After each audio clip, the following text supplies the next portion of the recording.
Assalamualaikum warahmatullahi wabarakatuh. Selamat pagi, salam sejahtera untuk kita semua. Apa kabar anak-anakku sekalian? Semoga kita dalam keadaan sehat walafiat. Mari kita sebelum belajar kita berdoa terlebih dahulu. Berdoa dimulai. Berdoa selesai. Bab 3, fungsi dan kewenangan lembaga-lembaga negara. Kompetensi dasar yang akan diharapkan yaitu siswa dapat menganalisis fungsi dan kewenangan lembaga-lembaga negara menurut Undang-Undang Dasar Negara Republik Indonesia tahun 1945. Dan siswa diharapkan dapat mendemonstrasikan hasil analisis tentang kewenangan lembaga-lembaga negara menurut Undang-Undang Dasar Negara Republik Indonesia tahun 1945.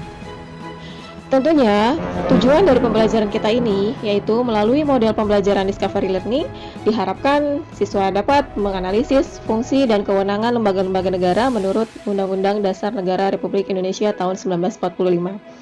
Selanjutnya, mendemonstrasikan hasil analisis tentang kewenangan lembaga-lembaga negara menurut Undang-Undang Dasar Negara Republik Indonesia tahun 1945 dengan jujur, teliti, dan tanggung jawab. Ya, kita langsung saja untuk masuk ke bab 3, yaitu lebih fokus terhadap lembaga negara.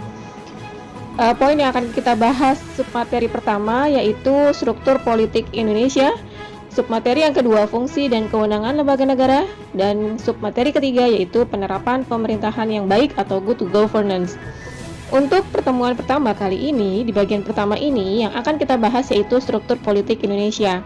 Kita perhatikan gambar ya di layar, yaitu kegiatan di sekolah yang bisa kita lakukan, di mana pada kegiatan siswa yang terpilih akan menduduki jabatan sebagai ketua. Kemudian ketua menunjuk sekretaris dan bendahara. Tahukah Anda? Lembaga-lembaga negara juga dipilih untuk mengisi jabatan-jabatan tertentu dalam penyelenggaraan pemerintahan. Simak pembahasan berikutnya ya. Jadi seperti di kelas kita sudah mengadakan pemilihan ketua kelas dan pengurus kelas lainnya. Nah, di pemerintahan negara Republik Indonesia pun seperti itu. Oke, kita lanjut. Sistem politik ya. Sebelum kita masuk ke bab ini, kita harus tahu inti dari sistem politik ini apa sih? Pengertian dari sistem politik ini apa sih? Intinya adalah keseluruhan interaksi yang mempunyai visi dan misi yang sama, ada proses dan ada tujuan untuk membuat keputusan, lalu mengatur pembagian nilai-nilai untuk dan atas nama masyarakat. Sistem itu kalau di bahasa Indonesia artinya cara ya. Oke, lanjut untuk ke slide berikutnya. Di slide berikutnya itu akan ada struktur politik di Indonesia dibagi menjadi dua, yaitu suprastruktur politik dan infrastruktur politik.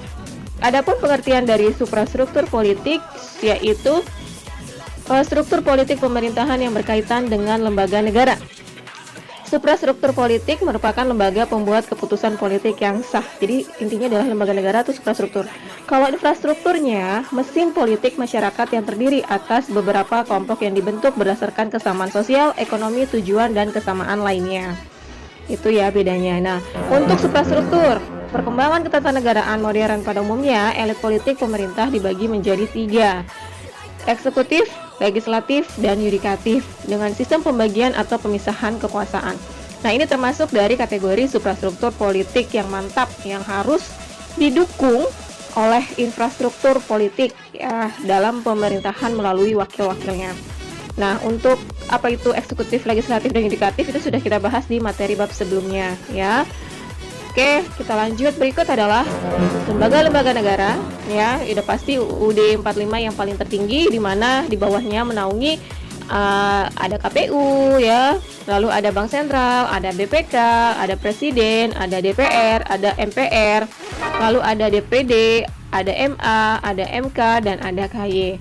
Apa itu semuanya? Itu akan kita bahas di pertemuan berikutnya lebih detail. Oke, kita lanjut. Contoh suprastruktur politik ya tadi sudah saya sebutkan tadi, itu sudah termasuk dari contoh suprastruktur politik ya, mencakup lembaga negara dalam bagan susunan lembaga-lembaga negara sesudah amandemen UUD NRI tahun 45, di mana ada MPR, ada DPD, ada MK, Komisi Yudisial. Oke, di slide berikutnya kita langsung ke infrastruktur. Infrastruktur politik contohnya yang pertama adalah parpol alias partai politik. Yang kedua, kelompok kepentingan atau interest group. Yang ketiga, kelompok penekan atau pressure group. Keempat, media komunikasi politik atau pers. Lalu yang kelima itu ada tokoh politik atau political figure. Berikutnya, kita bahas satu persatu. Apa itu partai politik? Suatu kelompok terorganisasi yang anggota-anggotanya mempunyai orientasi, nilai-nilai, dan cita-cita yang sama. Tujuannya untuk memperoleh kekuasaan politik dan merebut kedudukan politik dengan cara konstitusional untuk melaksanakan program partainya. Fungsi partai politik ada sarana komunikasi politik, sarana sosialisasi politik, sarana rekrutmen politik, dan yang terakhir sarana pengatur politik. Oke, itu untuk pengertian partai politik. Sekarang kita lanjut ke berikutnya, infrastruktur kedua yaitu kelompok kepentingan, interest group. Kelompok kepentingan itu intinya adalah kelompok yang berusaha mempengaruhi kebijakan pemerintah tanpa berkehendak memperoleh jabatan publik. Kelompok ini tidak berusaha menguasai pengelolaan pemerintahan secara langsung. Jadi dia hanya tempat menampung saran, kritik ya, lalu disampaikan kepada wakil-wakil rakyat ya. Dan ini memberikan input yang digunakan pemerintah untuk membuat kebijakan yang akan diambil terhadap rakyatnya. Lalu berikutnya, kita lihat di slide berikutnya, kegiatan kelompok kepentingan dalam suatu negara itu tergantung dari sistem politiknya. Misalnya kepartian tunggal atau dua partai atau lebih. Pada sistem partai tunggal, kelompok kepentingan sangat dibatasi karena pemerintahan totaliter atau otoriter ya. Kalau pada sistem dua partai atau lebih, kelompok kepentingan berpeluang tumbuh dan berkembang dengan pesat. Nah, ini biasanya negara yang demokratis seperti negara Republik Indonesia. Oke, itu untuk kelompok kepentingan. Berikutnya, kita lihat slide berikutnya itu ada contoh-contoh kelompok kepentingan. Ada Persatuan Pedagang, ada Persatuan Warga Batak, Sunda, Jawa di Jakarta, kayak istilahnya paguyuban ya. Lalu yang ketiga itu ada Korpri, lalu ada PGRI, ada TNI, ada Polri, dan lain-lain. Lalu ada Ikatan Dokter Indonesia, ada Serikat Perdagangan, ada Serikat Pengusaha, kayak Asosiasi Pengusaha Indonesia itu termasuk. Lalu ada Asosiasi Akuntan Indonesia, Ikatan Akuntan Indonesia IAI. Nah, itu termasuk kelompok kepentingan. Berikutnya, itu ada kelompok penekan atau pressure group, di mana sekelompok manusia yang tergabung menjadi anggota suatu lembaga kemasyarakatan dengan aktivitas yang tampak dari luar sebagai golongan yang sering mempunyai kemauan untuk memaksakan kehendaknya kepada pihak penguasa.